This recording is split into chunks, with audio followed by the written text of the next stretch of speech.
This test is actually one or two questions are given by your teacher. I have taken some questions from some past, some neat paper and things like that. Let us see whether we are able to um, answer these questions or not. I don't know the answer, let me tell you. I have only the questions. So, are you able to see the screen, all of you? Sir. Yeah, NEET Yes, sir. JEE physics test dated போடணும் இல்லையா, dated Jan 9 2022. Okay, first question measurementsல வருது. Dash gauge and dash caliper methods are available for the measurement of length in the case of small distances. Screw gauge vernier Caliper. ஆமாம், இது ரொம்ப easy. எப்பவுமே குவிஸில் முதல் question ஈஸியாக கேட்குறது தான் வழக்கம். Dash gauge means screw gauge. What is the difference between screw gauge and caliper, vernier caliper? Least count. What is அந்த லீஸ்ட் கவுண்ட் கொஞ்சம் எக்ஸ்பிளைன் பண்ணுங்க எல்லாரும் தெரியுற மாதிரி. What is the difference between least count of 0.01? 0.01 is the least count for which instrument? Gauge. Gauge, screw gauge. Caliper-க்கு 0.1. 0.1. Correct. You are correct. ஏன் ரொம்ப கொஞ்சம் கான்ஃபிடென்ட்டாக சொல்லுங்களேன். யார் அது சொன்னது? சொன்னவர் யாருங்க? தன்னடக்கத்தோடு இருந்துட்டாராட்டு இருக்குது. எனிவே, பட் நீங்கள் ஒரு கான்ஃபிடென்ட்டாக சொல்லுங்கள். 100% கான்ஃபிடென்ட்டாக சொல்லணும். சொல்லும்போது இல்லை சார் எனக்கு 100% கான்ஃபிடன்ஸ் இல்லை, ஒரு 50% தான் கான்ஃபிடென்ட் அல்லது 60% கான்ஃபிடென்ட்னாலும் அதுவும் சொல்லுங்கள். இப்போ அவர் சொன்னது கரெக்டாக. 0.01 is the least count for screw gauge. 0.1 ஏன்னா 0.01 மில்லிமீட்டர் நினைக்கிறேன். 0.1 millimeter is the least count for vernier caliper. Is it correct? Yes, sir. அதான். ஸோ ஓகே, somebody has கரெக்டுன்னு சொல்லிட்டாங்க. அவங்க தான் judge. Okay, dash and dash methods are available for measurement of length in the case of long distances. Sir, triangulation method, radiation or method. radar method. Parallax method. Parallax method and radar மெத்தட்னு ஒரு குழந்தை சொல்லியிருக்கு. இது கரெக்டா? And triangulation method, sir. Triangulation method. Sir, 3 methods இருக்கு sir. Okay, இந்த 3 method என்ன வித்தியாசம்னு சொல்ல முடியுமா யாராவது? Radar method. Sir, triangulation method அப்படின்றது ஒரு ட்ரீயவோ இல்ல ஒரு போஸ்ட் மரத்தோ இல்ல அது இல்ல அப்புறம் அந்த இடத்துக்கு ஒரு பாயிண்ட் அவுட் ஃப்ளைல பறக்கிற ஒரு ஏரோப்ளைனையும் நம்ம சொல்லலாம் சார். ரேடார் மெத்தட் அப்படிங்கிறது வந்து ஒரு பிளானட்டுக்கும் நம்ம பிளானட் எர்த்ல இருந்து நியர்பை பிளானட்ல உள்ள டிஸ்டன்ஸ், அதாவது டிஸ்டன்ஸ் கண்டுபிடிக்கலாம் sir by transmit the radius radar. And வந்து பேரலாக்ஸ் மெத்தட் அப்படின்றது வந்து மூணுக்கும் எர்த்துக்கும் உள்ள டிஸ்டன்ஸ் கண்டுபிடிக்கலாம் சார். ஓஹோ, இது கரெக்டா அவங்க சொன்னது? Yes sir. ஓகே, அப்போ ரொம்ப லாங் டிஸ்டன்ஸ் கண்டுபிடிக்கிறதுக்கு எந்த மெத்தட் யூஸ் பண்ணுறாங்க இந்த 3ல் அப்படின்னு நினைக்கிறீங்க? பேரலாக்ஸா ரேடாரா? Radar method sir. Radar method. அப்புறம் அதுக்கு அடுத்த லாங் டிஸ்டன்ஸ் கண்டுபிடிக்கிறதுக்கு Parallax. அதுக்கு அடுத்தது அது ஏன் ட்ரையாங்கிள் மெத்தட் சொல்றாங்க தெரியுமா? ட்ரிக்னாமெட்ரி வருது. Very good.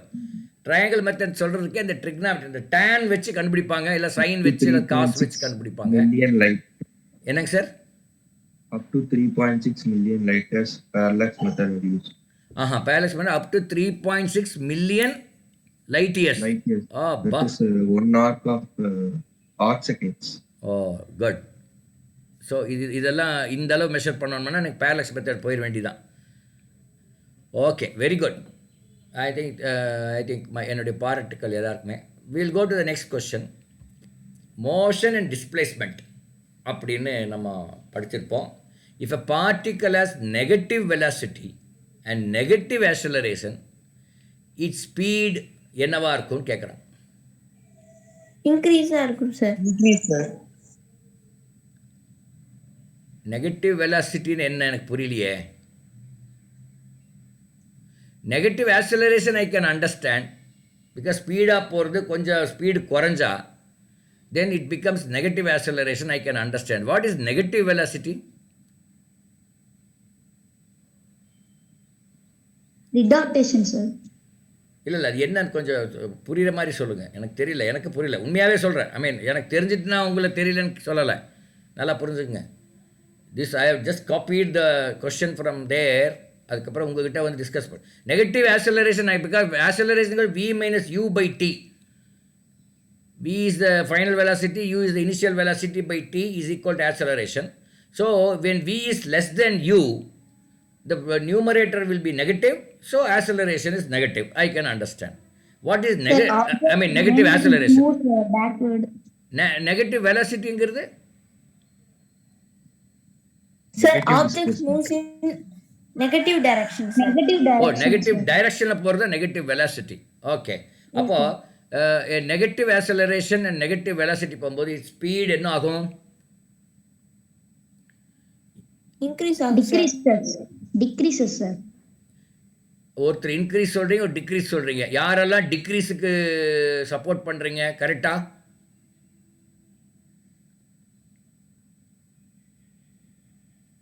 டிக்ரீஸ்னு ஒருத்தர் சொல்லியிருக்காங்க, அது கரெக்டான்னு கேட்குறேன் மற்றவங்கள. இன்க்ரீஸ்னு ஒருத்தர் சொல்லியிருக்காங்க, எது கரெக்டுன்னு கேட்குறேன். சார் இன்க்ரீஸ் தான் கரெக்ட். ரைட். எப்படி தெரியலையே எனக்கு. ஸ்பீடு இன்க்ரீஸ் ஆச்சுன்னா ஆக்சலரேஷன் இன்க்ரீஸ் ஆகும். சார் ஸ்பீட் டிக்ரீஸ் ஆச்சுன்னா ஆக்சலரேஷன் டிக்ரீஸ் ஆகுறதுனால அது டிக்ரீஸ் சார். இப்போ நெகட்டிவ் ஆக்சலரேஷனுக்கும் டிக்ரீஸ் இன் ஆக்சலரேஷன் ஒன்று தானா? ஒன்று தான். ஏன்னா ஆக்சலரேஷனுக்கு ஒரு டைரக்ஷனே இல்லை. Because v minus u by t அவ்வளோதான். அதுக்கு ஒரு டைரக்ஷன் கிடையாது. ஆக்சலரேஷனுக்கு டைரக்ஷன் இருக்கா? கிடையாது. வெலாசிட்டி டைரக்ஷன் இருக்கா? இருக்குது. Velocity is a vector quantity, அதுக்கு டைரக்ஷன் இருக்குது. வேற acceleration is a scalar quantity. ஆக்சலரேஷனில் டைரக்ஷனே சொல்ல மாட்டோம் இல்லையா? அப்போது ஆன்சர் இஸ் டிக்ரீஸ். டிக்ரீஸ் ஆகும்போது தான் நெகட்டிவ் ஆக்சலரேஷன் வரும். அது நெகட்டிவ் வெலாசிட்டி இண்டிகேட்ஸ் தி டைரக்ஷன். இங்கே டைரக்ஷன் பற்றியே கேட்கல, ஸ்பீடை பற்றி தான் கேட்டிருக்காங்க.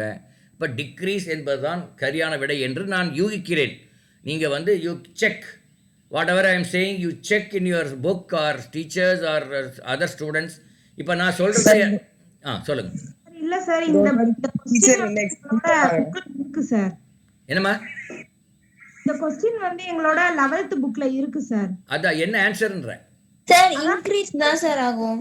சார் ஆன்சர் எப்படி எனக்கு புரியலையே. அது எப்படி ஆகும்னா அதோட டைரக்ஷன் மட்டும் தான் சார் மாதிரி இருக்கு. ஆக்சலரேஷனும் சரி வெலாசிட்டியும் சரி. அப்போ அவர் அண்டர்ஸ்டாண்டிங். இப்போ நெகட்டிவ் வெலாசிட்டின்னா அந்த நெகட்டிவ் டைரக்ஷன் போகிறது. இப்போ நெகட்டிவ் ஆக்சலரேஷனுங்கிறது நெகட்டிவ் டைரக்ஷனில் போகிறது தான் நெகட்டிவ் ஆக்சலரேஷன் சொல்கிறாங்களா? ஆமா சார். சார் ஜஸ்ட் அது வந்து இப்போ ஒன் சைடு, இப்போ ரெண்டு சைடு பக்கம் போகும்போது ஒரு சைடு நம்ம பிளஸ்ன்னு எடுத்துப்போம், ஒரு சைடு மைனஸ்ன்னு எடுத்துப்போம் சார். அது பேக்வர்ட் சைடு நம்ம மைனஸா எடுத்துக்கும் போது அப்படி எடுத்தீங்கன்னா அது ஒரு புரியுது சார். அதான் புரிஞ்சுது, நீங்கள் சொல்கிறது புரிஞ்சுது. அப்போ இன்க்ரீஸ் வருது. Anyway you check. I leave that to you check because கொஞ்சம் கன்ஃபியூசிங்காக இருக்குது அந்த question. Okay, I will check. I mean you go and check your book or whatever, Google ஏதோ ஒன்று பண்ணி செக் பண்ணிங்க.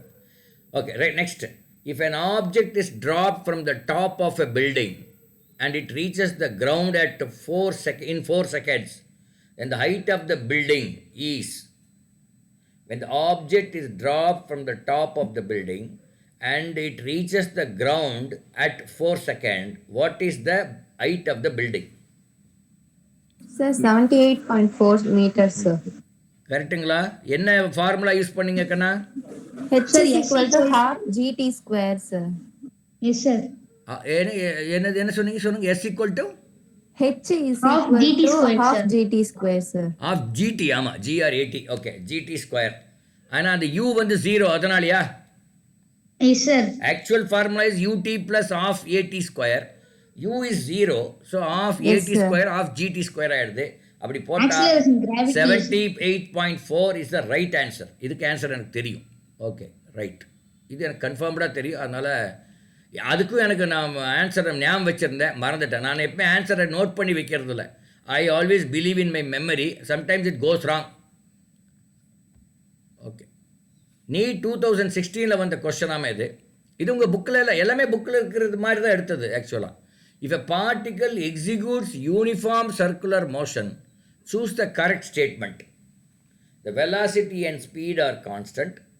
The speed and magnitude of acceleration are constant, sir. The speed Sir, and the speed and magnitude of acceleration are constant, ஆமாம், sir. ஏன்னா அந்த direction மாறிட்டே இருக்கும் இல்லையா, யூனிஃபார்ம் சர்க்குலர் மோஷனாகவே டைரக்ஷன் மாறிட்டே இருக்கும். அதனால் அந்த வெலாசிட்டி, அதனால் speed and magnitude of acceleration are constant. ஆமாம், இப்போ மேக்னிடியூட் ஆஃப் ஆக்சலரேஷன் ஏன் சொன்னாங்க? அதனால தான் அது நெகட்டிவ் ஆக்சலரேஷன் பாசிட்டிவ் ஆக்சலரேஷன் இருக்குதுன்னு நினைக்கிறேன். அதனால தான் அந்த மேக்னிடியூடுன்னு சொல்லியிருக்கிறாங்க. Okay, good, very good. இதுக்கும் ஃபிஃப்த் டி தான் ஆப்ஷன். அடுத்தது, whenever a force acts on the subject for a very short time, it is difficult to calculate the force, but dash can be calculated. Impulse. Magnitude of acceleration அப்படின்றது அதோட ஸ்பீடும் டைரக்ஷனும் அது change ஆகிட்டே இருக்கும்ல sir. ஆமாம், அது keep on அது குறிக்கும் sir. அதை குறிக்குது. கரெக்ட், புரிஞ்சுது, அது புரிஞ்சிருச்சு அந்த கொஸ்டின்.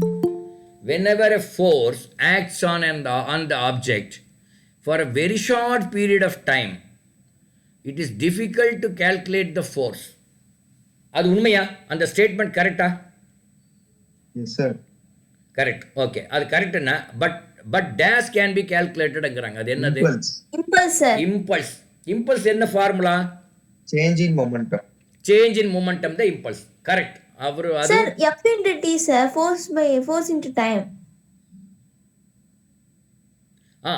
ஃபோர்ஸ் தான் கண்டுபிடிக்க முடியாது. அதுக்கு பதிலாக தான் மூமெண்டம் தான், சேஞ்ச் இன் மூமெண்டம் தான் இம்பல்ஸ். சரியா? அது எல்லாம் ஒன்று தான். நீங்கள் சொல்கிறது இது சொல்கிறது ஒன்று தான். அங்கே ஏன் ஃபோர்ஸ் அது difficult to calculate force. We are calculating through the mass and the velocity வச்சு கண்டுபிடிக்கிறோம். அது மொமெண்டம். அது அடுத்து, rolling friction is much smaller than static and kinetic friction. Rolling friction is much smaller than static and kinetic friction. அதுக்கு give எக்ஸாம்பிள்ஸ்ன்னு கேட்டிருக்காங்க. Road roller, sir. என்ன roller?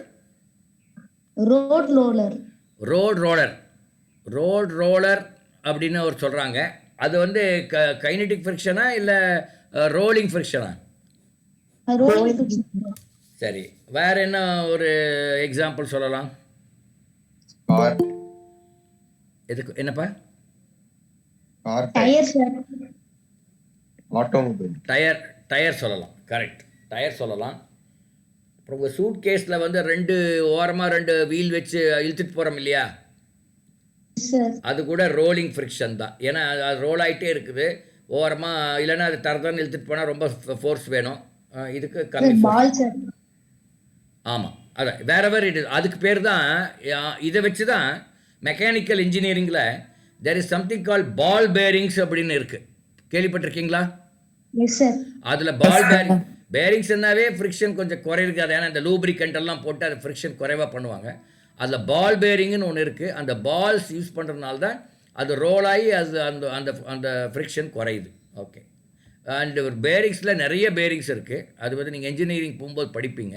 பால் bearing, taper roller bearing, again ரோலருங்கிற name வருது. Spherical roller bearing அப்படின்னு வருது.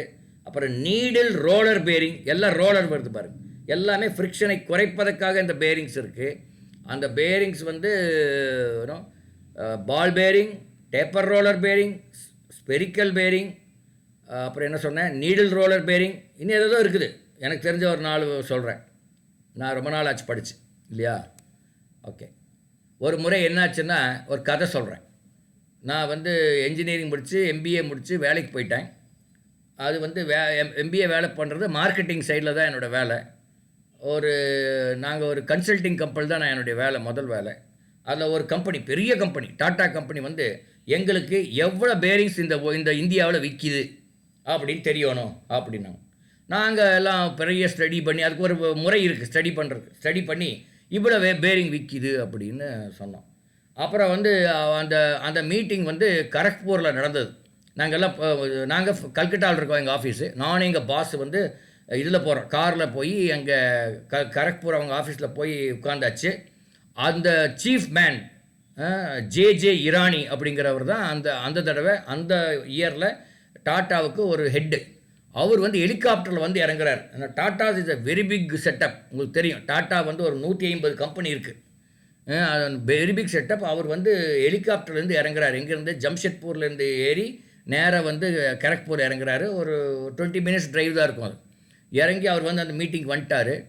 இந்த மாதிரி நாங்கள்லாம் ப்ரெசென்ட் பண்ணோம். அப்புறம் எங்கள் பாஸ் முதலே சொல்லியிருந்தார், கேசவமூர்த்தி இங்கே பாருங்கள், இங்கே நிறைய பேர் கேள்வி கேட்பாங்க. எது கேள்வி கேட்பாங்க? உண்மையாகவே டவுட் இருந்து கேள்வி கேட்க மாட்டாங்க, ஆனால் எல்லாருமே அவங்க பாஸை இம்ப்ரெஸ் பண்ணுறதுக்காக கேள்வி கேட்பாங்க அப்படின்னார். எனக்கு அப்போ தான் புதுசு, நான் சின்ன பையன், 23, 24, 25 வயசு வச்சுக்கோங்களேன். அப்புறம் போய் பேரிங்ஸ் பற்றி, அந்த ஸ்டடி வந்து பேரிங்ஸ் பற்றி நாங்கள் ஒரு இவ்வளோ விற்கிதுன்னு சொல்லியிருந்தோம், ஏதோ ஒரு ஃபிகர் சொல்லியிருந்தோம். அதுக்கு அதில் வந்து ஒருத்தர் வந்து இவ்வளோலாம் விற்காதுங்க, இதை விட குறைவாத விற்கிது அப்படின்னு ஒருத்தர் சொன்னார். அது அவரை சப்போர்ட் பண்ணுற மாதிரி இன்னும் 4 பேர் ஆமாம் குறைவாத விற்கிதுன்னாரு. அதுக்கு எங்கள் பாஸ் ஒரு ஆன்சர் கொடுத்தார், இவ்வளோ தான் இங்கே இந்தியாவில் ப்ரொடியூஸ் பண்ணுறோம், மற்ற பேலன்ஸ், அந்த பேலன்ஸ் வந்து எல்லாமே நம்ம ஸ்மக்கிள் பண்ணுறோம், நம்ம நாட்டுக்குள்ளே ஸ்மக்கிள் ஆகுது, கடத்தல் ஆகுது அப்படின்னு சொல்லி நாங்கள் கொடுத்தோம். அப்புறம் வந்து அவங்க எல்லாருமே கேள்வி கேட்க அந்த ஜே இரானி வந்து அவர் பேச ஆரம்பித்தார். இந்த ஒரு பிரச்சனைக்காக தான் இவங்களை இந்த கன்சல்டண்ட்டை அப்பாயிண்ட் பண்ணி கண்டுபிடிக்க சொன்னோம். இந்த கன்ஃபியூஷன் இருக்குது, எவ்வளோ விற்கிது, எவ்வளோ ப்ரொடியூஸ் பண்ணுறோம், அது பாரு அவங்க கண்டுபிடிச்சி இவ்வளோ ஸ்மக்கிள் ஆகுது அப்படின்னு, கடத்தல் ஆகுது அப்படின்னு கண்டுபிடிச்சிருக்காங்க, அதனால் அவங்கள கேட்போம் அப்படின்னு சொன்னார். கடைசியில் நாங்கள் யார் கடத்துகிறாங்கங்கிற அளவுக்கு நாங்கள் சொல்லிட்டோம்.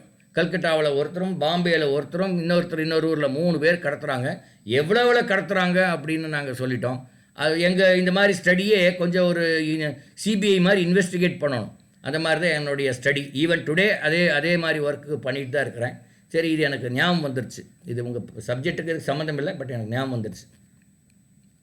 Okay, a vehicle is moving along the positive x direction if sudden brake is applied then அப்படின்னு ஒரு 4 கொடுத்துருக்காங்க. frictional force acting on the vehicle is along negative x direction. Frictional force acting on the vehicle is along positive x direction. No frictional force. Frictional force acts in the downward direction. எது answer correct? Sir option A sir. Option A is the right answer, correct. Frictional force எப்படி move ஆகுதோ அதுக்கு ஆப்போசிட்டில் தான் frictional force act ஆகும். அதுதான் இது. No ஃப்ரிக்ஷன்னு இல்லை, கண்டிப்பாக இல்லை. டவுன்வேர்டும் கிடையாது. Downward only the gravity force தான் இருக்கும். இதுதான் ஏது ஆன்சர். ஓகே, அடுத்து ரொம்ப ஈஸி தான். Force acting on the particle moving with constant speed is. Force acting on the particle moving with constant speed ஈஸ்ன்னு 4 ஆப்ஷன் கொடுத்துருக்காங்க. Always 0, need not be 0, always non 0, cannot be concluded. B sir, need not be 0. Need not be 0 என்பது கரெக்டான answer. ஆனால் அது எனக்கு understand பண்ண முடியல. Frankly speaking, நான் இந்த கேள்வி எடுத்து காப்பி பண்ணி போடும்போது நீட் நாட் பி 0ங்கிறது answer. Right, you are 100% correct. அந்த புக்கில் இருக்கிற ஆன்சர் அதுதான். அது எதனாலன்னு என்னால் ஆன்சர் அவுட் பண்ண முடியல. நீங்கள் எதாவது சொல்ல முடியுமா சார்? கான்ஸ்டன்ட் ஸ்பீடுங்கும் போது இப்போ அது ஒரு 10ல போயிட்டு இருக்குன்னா அதே ஸ்பீட்ல தான் சார் போகும். 0ங்கும் போது ஸ்பீட் வந்து அங்கே இருக்காது சார். அதனால தான் சார் நீட் நாட் பி 0. இல்லை, force equal to mass into acceleration. இது கரெக்டுங்களா? Yes sir. அப்போ கான்ஸ்டன்ட் ஸ்பீடுங்கும் போது ஆக்சலரேஷன் வந்து 0, அது கரெக்டா? Yes sir. அப்போ m into A 0, m into 0 is 0. அப்போ ஆல்வேஸ் 0 தானே? நான் சொல்றது புரியுதா? சார், அது வெக்டார் டர்ம்ஸ் தான் சார் 0. அது நிறைய ஃபோர்ஸ் ஆக்ட் ஆகும் சார். அதோட வெக்டார் சம் 0னால கான்ஸ்டன்ட் ஸ்பீடா இருக்கு சார். எது 0 சொன்னீங்க? கரெக்டா பாருங்க. Vector sum. புரியல. Vector sum. அதோட வெக்டார் சம்மா? Yes sir. என்ன சொல்ற? வெக்டார் சம் இஸ் 0 அப்படிங்கிறீங்க? இல்லை, ஓகே, அதான் எனக்கு தெரியல. எனக்கு தெரியாதனால தான் உங்களை கேட்குறேன். நான் ஏன் 0ன்னு நினச்சேன் அப்படின்னு சொல்கிறேன். நீட் நாட் பி 0 தான் ரைட் ஆன்சர். இப்போமே சொல்லிட்டேன். ஏன் நினச்சேன்னா force F equal to M into A. ஒரு கான்ஸ்டன்ட் ஸ்பீடில் போகும்போது ஏ வில் பி 0 அப்படின்னு. ஏன்னா V and U is same. A equal to V minus U by T, V equal to U அப்படின்னா A equal to 0, F equal to எம்ஏல ஏக்கு 0 போட்டால் F equal to 0 அப்படிங்கிற எண்ணத்தில் ஆல்வேஸ் 0ன்னு போட்டிருந்தேன். பட் அது நீட் நாட் பி 0ன்னு சொல்லியிருக்காங்க. நீங்கள் மறுபடியும் கண்டுபிடிச்சிக்கங்க, நீங்கள் கொஞ்சம் ஆராய்ச்சி பண்ணி கண்டுபிடிச்சிங்க. என்னோடய வேலை எப்பவுமே கொஸ்டின் கேட்குறது தான், உங்களுக்கு தெரியும். என்னுடைய the way I take class or try to explain something is through by asking questions, which is considered to be the best method. கேள்வி கேட்பது தான் கஷ்டம், ஆன்சர் பண்ணுறது ஈஸி அப்படின்னு நான் நிறைய தடவை சொல்லுவேன்.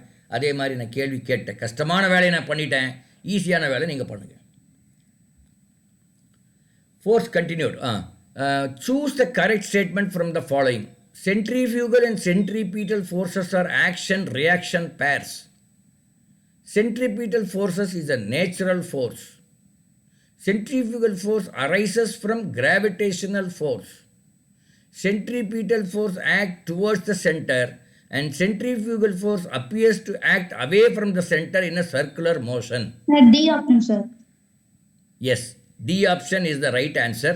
ஏன் இந்த ஏபிசி இல்லைன்னு கொஞ்சம் சொல்ல முடியுமா யாராவது?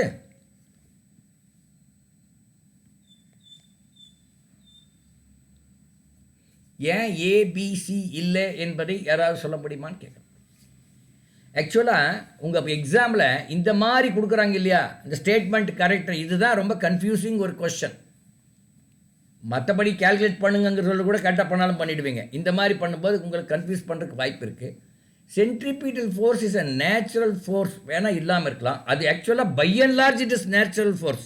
பட் எல்லா சென்ட்ரிபீட்டல் ஃபோர்ஸும் நேச்சுரல் ஃபோர்ஸ் கிடையாது. ஒரு கயிறில் கல்லை கட்டி சுற்றும் போது சென்ட்ரிபீட்டல் ஃபோர்ஸுங்கிறோம், அது இட்ஸ் நாட் நேச்சுரல் ஃபோர்ஸ் இல்லையா. அதனால் அது பட் நிறைய இது நம்ம உலகத்தில் நடக்கிற நிறைய force it's a natural force, it's centripetal force which is natural. Okay, B கிடையாது. Centrifugal force arises from gravitational force, அதுவும் கிடையாது. கிராவிடேஷனல் சில சுச்சுவேஷனில், பட் நிறைய சுச்சுவேஷனில் கிராவிடேஷன் இல்லாமல் கூட சென்ட்ரிஃபியூகல் ஃபோர்ஸ் வரும். அடுத்தது centripetal or action reaction pairs சொல்லலாமா? அதுவும் சொல்ல முடியும். இட்ஸ் நாட் ஆக்ஷன் ரியாக்ஷன் பேர். இது இருந்தால் அது ஆப்போசிட்டில் அது இருக்கும் அப்படின்னு இல்லை. சென்ட்ரிஃபியூகல் அப்படிங்கிறது மோர் ஆஃப் ஒரு இமேஜினரி ஃபோர்ஸ் அப்படிங்கிறது தான். அதனால தான் centrifugal appears to act away from the centre அப்படின்னு சொன்னது. அது ஒரு விர்ச்சுவல் ஒரு இமேஜினரி இது மாதிரி தான் இருக்கும். So 4th is the answer. அதுக்கு ஃபர்தராக இன்னும் தேவைப்பட்டால் நீங்கள் போய் ஆராய்ச்சி பண்ணிக்கங்க. The work done by the conservative force for a closed path is. 4 option கொடுத்துருக்காங்க.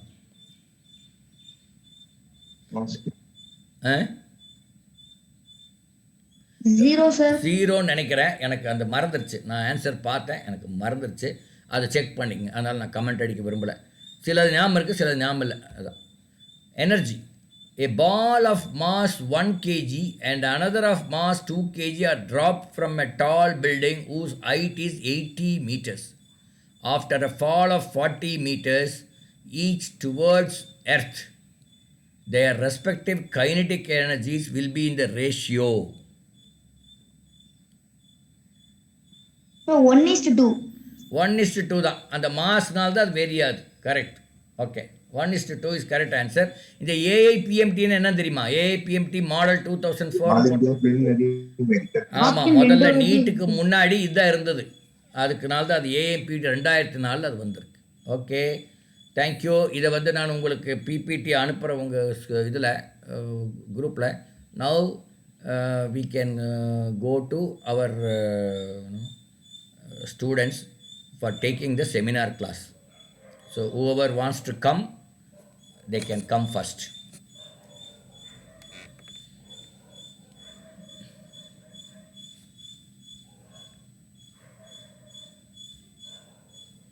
கமலிகா, நீங்கள் ஸ்டார்ட் பண்ணிக்கலாம்.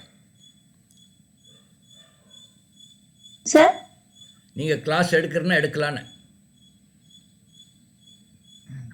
Yes sir. நான் இப்போ கேட்ட கேள்வியெல்லாம் உங்களுக்கு பிபிடியில் அனுப்புகிறேன். எங்கெல்லாம் நம்ம ஒரு 2 கேள்வி நம்ம எலிமெண்ட் ஆஃப் டவுட் இருக்குதுன்னு நம்ம பேசிட்டோம். அதாவது எனக்கு டவுட் இருக்குது, உங்களுக்கு டவுட் இல்லாமல் இருக்கலாம். பட் உங்களுக்கு டவுட் இருக்கவே இருந்தால் நீங்கள் அதை கொஞ்சம் கரெக்டாக பார்த்துக்குங்க.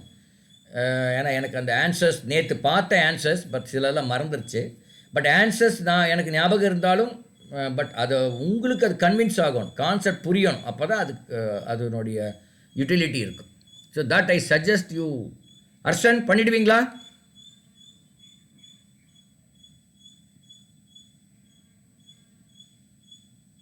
அர்ஷன் ஆர் யூ தேர்?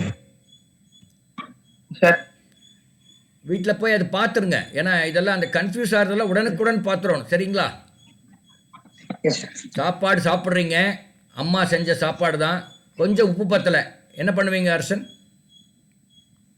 போட்டு சார். எப்போ அப்போவே போடுவீங்களா இல்லை கை கழுவி சாப்பிட்டு முடிச்ச பிறகு வாயில் போட்டுக்குவீங்களா? அப்பவே போட்டு. அப்பமே போட்டால் அதுக்கு அர்த்தம் உண்டு. அதே மாதிரி தான் இந்த படிப்புகளும். இப்போ நம்ம சாப்பிட்ட சாப்பாடில் கொஞ்சம் உப்பு படித்த படிப்பில் கொஞ்சம் ஏதோ ஒரு சஃபிஷியண்ட்டாக இல்லை. You have to go and check immediately. After this class I will send you the PPT. You do it immediately. இன்னைக்குள்ளே பண்ணிட்டீங்கன்னா that would be better. Okay, carry on Kamalika. Sorry. Good morning everyone. I am Kamalika. I am studying 11th standard. இன்னைக்கு நான் வந்து properties of matters பற்றி நான் சொல்ல போகிறேன். எனக்கு நேற்று சாயங்காலம் தான் தெரியுன்றதுனால அதில் என்னால் ஒரு சின்ன சின்ன டாபிக்ஸ் மட்டும்தான், அதாவது பேசிக் டாபிக்ஸ் மட்டும்தான் என்னால் கவர் பண்ண முடிஞ்சது. ஸோ இப்போ நான் வந்து ப்ராப்பர்ட்டிஸ் ஆஃப் மேட்டர் அப்படி பற்றி சொல்ல போகிறேன். மேட்டர்னா உங்களுக்கு எல்லாருக்கும் என்னென்ன தெரியும்? மேட்ருன்னா தமிழ் படம் பார்த்தா வேற மாதிரி புரியும். பிசிக்ஸ்ல ஸ்டேட்ஸ் ஆஃப் மேட்டர் பற்றி உங்களுக்கு என்னெல்லாம் தெரியும்? 3 states: liquid, gas, solid. Solid. 3 states மட்டும்தான் இருக்கா?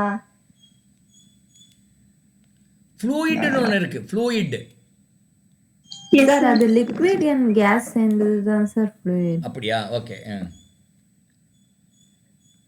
3 states மட்டும்தான் இருக்கா? இல்ல, இப்ப வந்து நம்ம டெக்னாலஜிலாம் ரொம்ப வளர்ந்துட்டு சயின்டிஸ்ட்னா இப்ப நம்ம 4th ஸ்டேட் அப்படின்றத ஒண்ணு கண்டுபிடிச்சிட்டாங்க. ஸோ அதை நான் காமிக்கிறேன். 4th ஸ்டேட்ஸ் அப்படின்றது வந்து பிளாஸ்மா. பிளாஸ்மா. இதுதான் நான் இங்க காமிக்கிறேன். தெரியுதா ஸ்கிரீன்? அதுல வந்து செகண்ட் நடுவில் ஒரு பிக்சர் இருக்குல்ல, இதுதான் plasma. And third last one இருக்குல்ல, இது போஸ் ஐன்ஸ்டீன் கண்டென்சேட்டட். இது மாதிரி நிறையவே இருக்கு. Solar core, magnetic fusion Richter, nebula, solar wind, இது எல்லாமே வந்து இப்போ 4th ஸ்டேட்டா அவங்க கண்டுபிடிச்சிட்டு இருக்காங்க. ஸோ இப்போ நம்ம வந்து ஃபர்ஸ்ட் போவோம். எல்லாருமே தெரியும் everything made up of atom. எந்த ஒரு பொருள் எடுத்தாலுமே சரி அது கண்டிப்பா ஒரு ஆட்டமால தான் மேட் ஆயிருக்கும். இப்போ வந்து இந்த ஆட்டமை வச்சு, அதாவது distance between the atom or மாலிகுலை வச்சு ஸ்டேட்ஸை பிரிக்கிறாங்க. Solid, liquid, gas. இப்போ சாலிடை எடுத்த வரையுமே அதில் உள்ள ஆட்டம்ஸ் எல்லாமே டைட்டாக ஃபிக்ஸ் ஆகியிருக்கும். அப்புறம் வந்து அதோட பாண்டிங் எல்லாமே வேரியஸ் டைப்ஸில் இருக்கும். எல்லாமே பக்கத்துலேயே இருக்கும். அந்த ஆட்டம்ஸ் தான் தனித்தனியெல்லாம் இருக்காது. ஜஸ்ட் எப்படி பக்கத்துலேயே ஃபிக்ஸ் ஆகியிருக்கும், மூவ் ஆகாது, ஃபிக்ஸ் ஆகியிருக்கும். அந்த position of atom bound condition, அதாவது அதுக்குள்ள பதிச்ச மாதிரி இருக்கும். ஸோ இதுதான் வந்து நம்ம சாலிட்ல சொல்றோம். இதை வந்து நம்ம position of atom bound condition அப்படின்னு சொன்னோம்ல, அது வந்து மீன் பொசிஷன் அப்படின்னு நீங்க சொல்றோம். நெக்ஸ்ட் வந்து லிக்விட் வந்து எப்படி வந்து சாலிடை வந்து நம்ம லிக்விடா மாத்தணும்னு யாருக்காவது தெரியுமா? ஹீட் பண்ணணும். பாயிலிங். இது ஆகுது. அது எப்படி ஆகுது? அதுக்குள்ள ஒரு ப்ராசஸ் நடக்கும்ல, அது எப்படி? Kinetic energy between the atoms. Solid வந்து தெர்மல் எனர்ஜியை ரிசீவ் பண்ணிக்கும் போது அதோட ஆட்டம்ஸ் எல்லாம் வைப்ரேட் ஆக ஆரம்பிக்கும். வைப்ரேட் ஆக இப்போ நம்ம ஒரு பொருளை ஆட்டிக்கிட்டே இருக்கோம். இப்போ ஜஸ்ட் ஒரு இறுக்கமான ஒரு வெள்ளத்தையே எடுத்துக்கோங்களேன், இறுக்கமா இருக்கும். அதை ஹீட் பண்ண நம்ம ஆட்டுவோம்ல, அது அப்படியே அது ஹீட் அப்படியே அது லிக்விட் ஸ்டேட் ஆகும். அது எப்படின்னா அதோட உள்ள இன்டர்மாலிகுல்ஸ்லாம் வைப்ரேட் ஆகி லூஸ் ஆயிடும், அதோட பாண்டும் கலைஞ்சிடும். ஸோ அதனால வந்து இந்த சாலிட்ன்றது வந்து லிக்விடா மாறிடுது. அதனால அப்ப அடுத்து வந்து நம்ம கேஸ் பார்க்க போறோம். கேஸ் வந்து ரொம்ப வெரி வீக் பாண்டா இருக்கும். அதோட எப்படின்னா இப்போ நம்ம ஒரு சாலிட லிக்விடா மாற்றத்துக்கு ஒரு கான்ஸ்டன்ட் டெம்பரேச்சர் கொடுத்தோம்ல, இதே டெம்பரேச்சரை நம்ம லிக்விடுக்கு கொடுத்துக்கிட்டே இருந்தோம்னா அது கேஸா கன்வெர்ட் ஆயிடும். எல்லாருக்கும் தெரிஞ்சதுதான் லிக்விட் வந்து கேஸா சேஞ்ச் ஆகுறது எவாபரேஷன். அப்புறம் வந்து இதோட மாலிகுல்ஸ் பாண்ட் எப்படி இருக்கும்னா ஆட்டம் எல்லாமே தள்ளி தள்ளி ரொம்ப தள்ளி தள்ளி இருக்கும். அண்ட் பாண்டு ரொம்ப வீக் பாண்டா இருக்கும், இல்ல பாண்டே இருக்காது. ஸோ இது வந்து நல்லா எனேபிளா மூவ் ஆகிட்டே இருக்கும், அங்கேயும் இங்கேயும் ஜாலியா சுத்திட்டு இருக்கும். இப்போ வந்து சாலிட் லிக்விட் கேஸ் 3 ஸ்டேட் எடுத்துட்டோம்ல, இதுல எனர்ஜி எந்த அளவுக்கு இருக்கும் ஒரு இதுலயும்? நான் எப்படி கேட்கறேன்னா, சாலிடை விட லிக்விடுக்கு எனர்ஜி அதிகமா இருக்கா, இல்ல லிக்விடை விட சாலிடுக்கு எனர்ஜி அதிகமா இருக்குமா?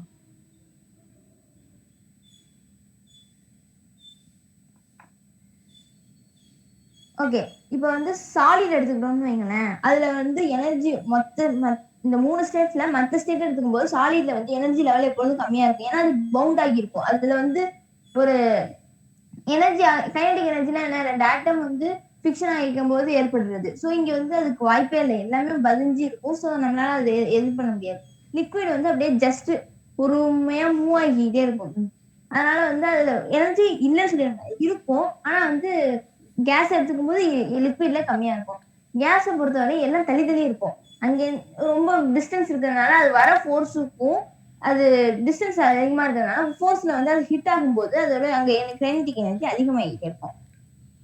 ஸோ இதுதான் வந்து சாதாரணமா சாலிட் லிக்விட் கேஸ் பத்தி எடுத்துக்கணும். இப்ப எலாஸ்டிக் பிஹேவியர் ஆஃப் மெட்டீரியல்ஸ் அப்படின்றது, இதெல்லாம் வந்து நம்ம சாலிடை பத்தி பார்க்க போறோம். சாலிட்ல நம்ம பார்க்க போறோம். இப்போ ஒரு சாலிட்ல வந்து இன்டர் அட்டாமிக் ஃபோர்ஸ் அப்படின்றத நம்ம வந்து கொடுத்தோம்னு வைங்களேன், அதுல வந்து பொசிஷன் ஸ்டேபிள் ஈக்குபிரியம் அப்படின்றது ஒரு நடக்கும். அது எப்படின்னா, ஆட்டம்ஸ் வந்து எல்லாருக்கும் தெரியும், ஆட்டம்ஸ் டுகெதரா இருக்கும். ஆட்டம்ஸ் வந்து ஒரு பர்டிகுலர் பிளேஸ் ஆக்குபை பண்ணியிருக்கும். இப்ப நம்ம வந்து அந்த அட்ராக்ஷன் அண்ட் ரிப்பல்ஷன் நடக்கிற அந்த ஆட்டம்ஸை வந்து நம்ம ரிமூவ் பண்ணிட்டோம், அதை வந்து ரீஸ்டோர் பண்றோம் அப்படின்னா, அதை நம்ம நல்லா அதுக்கு நம்ம இன்னும் கொடுத்துக்கிட்டே இருக்கும்போது, இப்ப நம்ம அட்ராக்ஷன் பண்றோம் அப்படின்னா அந்த ஆட்டம்ஸ் எல்லாம் பக்கத்துல இருக்கும். அதை நம்ம வந்து இப்போ ஒரு பொருளே ஸ்பாஞ்ச் எடுத்துவோம், அதை வச்சு நம்ம அமுக்கும் போது அந்த அட்ராக்ஷன்ன்றது ஆட்டம்ஸ்குள்ள நம்ம இன்னும் ஏற்படுத்திக்கிட்டே இருப்போம். அதே மாதிரி ரிப்பல்ஷன் அப்படிங்கும்போது அந்த ஸ்பாஞ்சு சரியில்லை, இந்த ஒரு ரப்பர் பேண்டை இழுக்கும் போது நடக்கும்.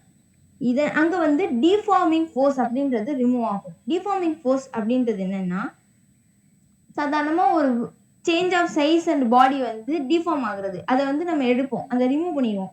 இந்த ஒரிஜினல் சைஸ் ஏன் இதை நம்ம இங்க சொல்றோம் அப்படின்னா, நம்ம வந்து இப்ப ஸ்பாஞ்சே நல்லா அமுக்குறோம்னு வைங்களேன், விட்டு வேகத்துக்கு அது ஒரிஜினல் சைஸ் போகும். அங்க டிஃபார்மிங் ஃபோர்ஸ் இருக்காது. இதைத்தான் நம்ம வந்து எலாஸ்டிக் பிஹேவியர் அப்படின்னு சொல்றோம். இது வந்து எலாஸ்டிசிட்டி அப்படின்னு சொல்லுவாங்க. இப்ப பிளாஸ்டிசிட்டி அப்படின்றத பத்தி பார்க்க போறோம். பிளாஸ்டிசிட்டி அப்படின்றது, இப்போ body does not regain its original state. இப்போ நம்ம இழுத்துட்டோம், இப்போ ஒரு கிளாஸ் இருக்கேன்னு வைங்களேன், அதை நம்ம உடைச்சிட்டோம் அப்படின்னு வச்சுக்கோங்களேன், அதோட ஃபோர்ஸ் கொடுத்து அதை நம்ம உடைச்சிட்டோம். அப்போ அந்த சாலிட்லாம் வந்து தனித்தனியா போயிடும்.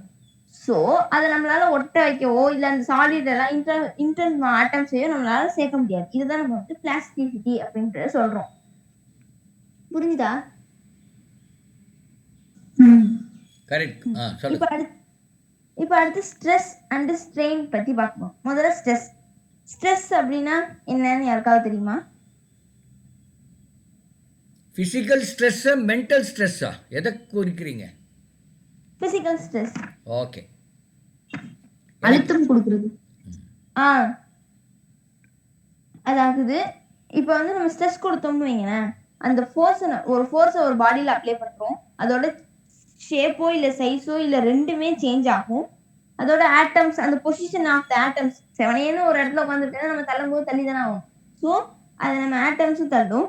அது வந்து டிஃபார்மேஷன் ஃபோர்ஸ் வந்து அங்க அப்ளிகபிள் ஆகுது. இது எல்லாமே நம்ம கண்ணு முன்னாடியே நடக்கும் இந்த இடத்துல.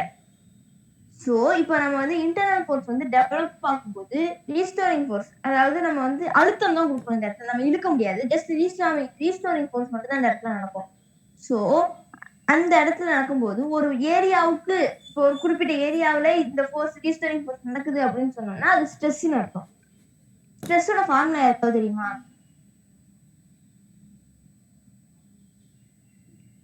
ஓகே, ஸ்ட்ரெஸ் வந்து ஃபோர்ஸ் பை ஏரியா. ஒரு குறிப்பிட்ட ஏரியாவில் நடக்கிற ஃபோர்ஸ் தான் நம்ம வந்து ஸ்ட்ரெஸ்ன்னு சொல்றோம். அந்த ஃபோர்ஸ் என்னவா இருக்குன்னா ரீஸ்டோரிங் ஃபோர்ஸா இருக்கும். ஓகே, இதோட எஸ்ஐ யூனிட் அப்படின்றது Nm-². அது எப்படின்னா, ஃபோர்ஸோட, அதாவது ஃபோர்ஸை நம்ம வந்து எதால குறிப்போம், நியூட்டன்.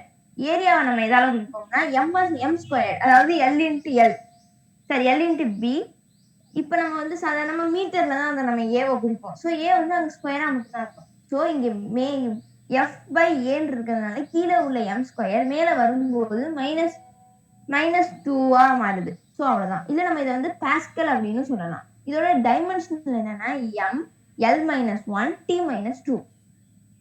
ஸ்ட்ரெஸ்ஸை வந்து நம்ம டென்சர் அப்படின்னு சொல்லுவோம். டென்சர்னா யாருக்காவது என்ன தெரியுமா?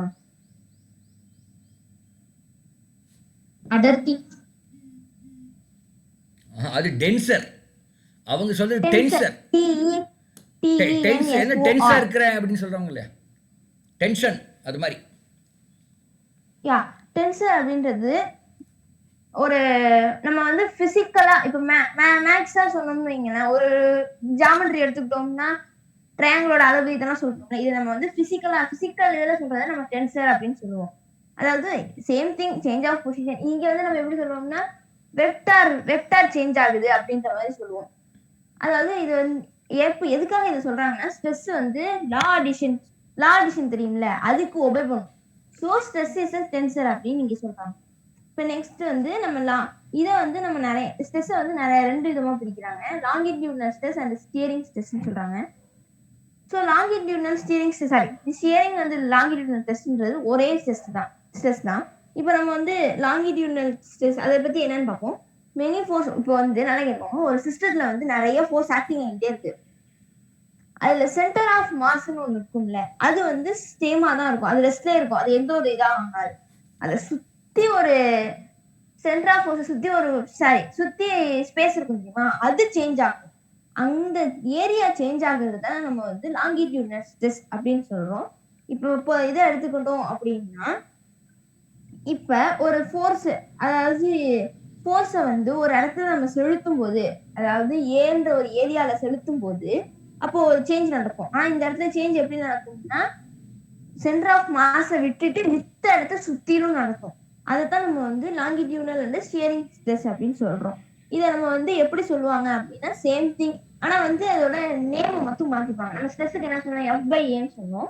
இந்த இடத்துல எஃப்என்னு சொல்லுவாங்க. எஃப் வந்து எஃப்என்னு சொல்லுவாங்க.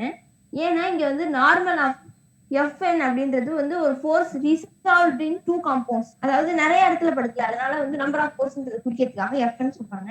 இங்க வந்து எப்படி நடக்கும்னா ஸ்மால் ஏரியால தான் இந்த இடத்துல நடக்கும். ஜஸ்ட் இப்ப நம்ம ஒரு ஃபோர்ஸ் ஒரு இடத்துல நடக்குது அப்படின்னா, இப்ப ஸ்ட்ரெஸ் எங்க நடக்குது அப்படின்னு குறிப்பிட்ட இடத்த பார்க்கும்போது ஸ்மால் ஏரியா தான் நடக்கும். ஸோ அதை நம்ம வந்து டெல்டா ஏ அப்படின்னு சொல்லிக்கிறோம். ஸோ அப்போ வந்து longitudinal stress equal to Fn by delta A.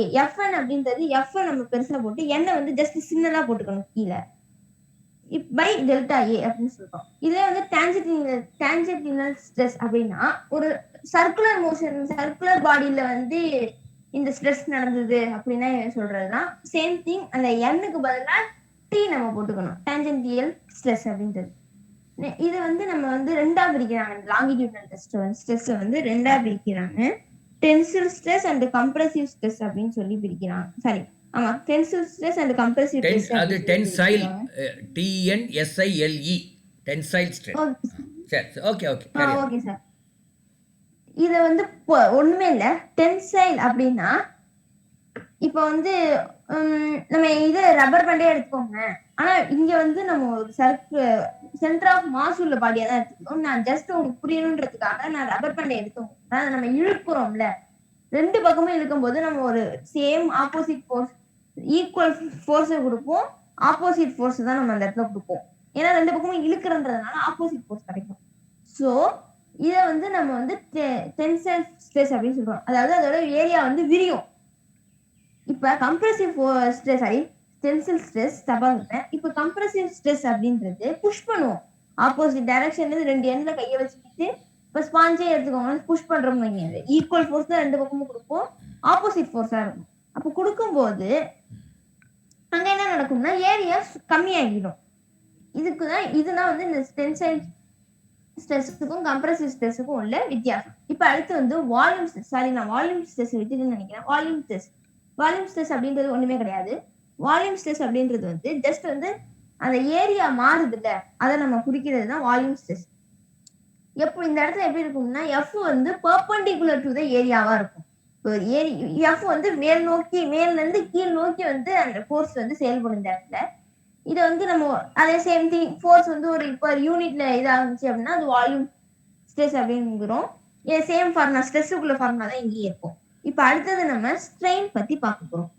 Strain அப்படின்றது வந்து இப்போ நம்ம ஒரு ஸ்பாஞ்சே எடுத்துக்கோங்களேன், அதை நம்ம வந்து அமுக்குறோம்னு வைங்களேன். இப்போ ஒரு அதோட நார்மல் ஸ்டேட்ல இருந்து ஒரு குறிப்பிட்ட ஸ்டேட்டுக்கு வந்து சுருங்கிடும். அதை நம்ம வந்து சொல்றதுதான் இந்த ஸ்டேட்ல இருந்து இதுக்குள்ள புரிஞ்சிட்டு அப்படின்றத நம்ம சொல்றதுதான் இது ஸ்ட்ரெயின் அப்படின்னு சொல்றோம். ஸ்ட்ரெயின் வந்து இங்க வந்து எப்படின்னா ஒரு பாடி ஸ்ட்ரெச் ஆகுதோ இல்ல டிஃபார்ம்டு ஃபோர்ஸ், அதாவது டிஃபார்ம்டு ஃபோர்ஸ் நான் முன்னே உங்கள்ட்ட சொல்லியிருந்தேன். Force change the size and shape of body, அது இந்த இடத்துல நடக்கும். அப்ப வந்து அது இந்த இடத்துல நடக்கும். ஸோ ஸ்ட்ரெயினை வந்து இன்னொரு வார்த்தையில என்ன சொல்லுவாங்க அப்படின்னா measure the degree of deformation. இப்போ ஒரு பொருள் வந்து சாதாரண நிலையில இருந்து ஒரு குறிப்பிட்ட நம்ம அதோட நிலையை வந்து சேஞ்ச் பண்ணிக்கிட்டு, அப்ப இதுக்கும் சாதாரணமா இருந்ததுக்கும் இப்ப சேஞ்ச் பண்ண நிலைக்கும் உள்ள டிகிரியை கண்டுபிடிக்கிறது தான் நம்ம வந்து ஸ்ட்ரெயின் அப்படின்னு சொல்லுவாங்க. ஸோ இப்போ நம்ம ஒரு ஒரு 1 டைமென்ஷன் ஒரு பொருள் எடுத்துப்போம், ஒரு ராட் எடுத்துப்போம். இப்போ அந்த ராடை வந்து நம்மளால வந்து லைக் ஒரு பிளாஸ்டிக் ராட் மாதிரியே வச்சுக்கோங்களேன். இப்போ நம்ம வந்து அதை ஸ்ட்ரெச் பண்றோம்னு வைங்களேன், ஒரு புது லென்த் நமக்கு கிடைக்கும். ஸ்ட்ரெச் இழுக்கிறோமோ இல்ல இது நம்ம அமுக்குறோமோ, சரி ஓகே, அப்ப வந்து நமக்கு வந்து ஒரு புது ஸ்ட்ரெஸ் கிடைக்கும். அப்ப நம்ம என்ன சொல்லுவோம் அப்படின்னா strain equal to change in size, அதாவது புதுசா ஒரு சைஸும் பை ஒரிஜினல் சைஸ் அப்படின்னு சொல்லுவோம். இந்த சேஞ்ச் இன் சைஸை வந்து நம்ம எப்படி சொல்லுவோம்னா டெல்டா எல் அப்படின்னு சொல்லுவோம். ஒரிஜினல் சைஸை எல்னு இருக்கும். So strain equal to change in size by original size equal to delta L by L. இங்க வந்து இதுக்குன்னு வந்து யூனிட் எடுத்துட்டோம்னா நோ யூனிட், எந்த ஒரு யூனிட்டுமே இதுக்குன்னு கிடையாது. ஸோ இப்போ வந்து ஸ்ட்ரெயினை வந்து 3 வகையா பிரிக்கிறாங்க: longitudinal strain and shearing strain and volume strain. இப்போ லாங்கிடியூட்னல் ஸ்ட்ரெயின் அப்படின்றத சேம் திங், அந்த ராட் எடுத்துக்கிறோம், இழுத்தா ஒரு ஒரு சேஞ்ச் மாறுது. அங்க வந்து நம்ம என்ன கொடுப்போம், ஈக்குவல் ஆப்போசிட் ஃபோர்ஸ் கொடுப்போம். ஸோ அதனால மாறுது. இதே தான் அங்கேயும் வருது. இப்போ அதை நம்ம எப்படி சொல்லணும்னா increase in length of the rod by original or natural length of the rod அப்படின்னு சொல்லுவோம். சேம் ஸ்ட்ரெயின் என்ன பார்த்தோமோ அதே தான் லாங்கிடியூட்னல் ஸ்ட்ரெயினாகவும் இருக்கும். இந்த லாங்கிடியூட்னல் ஸ்ட்ரெயினை வந்து 2ஆ பிரிக்கிறாங்க: tensile strain and compressive strain. Tensile strain அப்படின்றது ஒண்ணுமே கிடையாது. இப்போ நம்ம அந்த ராடை இழுத்தோம்னா இன்க்ரீஸ் ஆகும் லென்த். அதாவது டென்சில் அப்படின்றது அந்த இடத்துல வந்து பொருள் வந்து அதோட லென்த்தை வந்து இன்க்ரீஸ் பண்ணிக்கும்.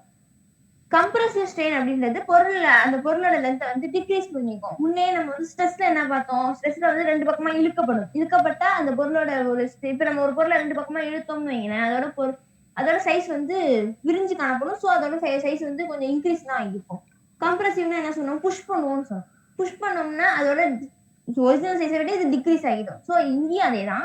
இங்க வந்து லென்த்தை வச்சு சொல்றாங்க. லென்த் இன்க்ரீஸ் ஆகிட்டு அப்படின்னா அது டென்சில் ஃபோர்ஸ், லென்த் டிக்ரீஸ் ஆகிட்டு அப்படின்னா அது கம்ப்ரசிவ் ஸ்ட்ரெயின் அப்படின்னு சொல்றாங்க.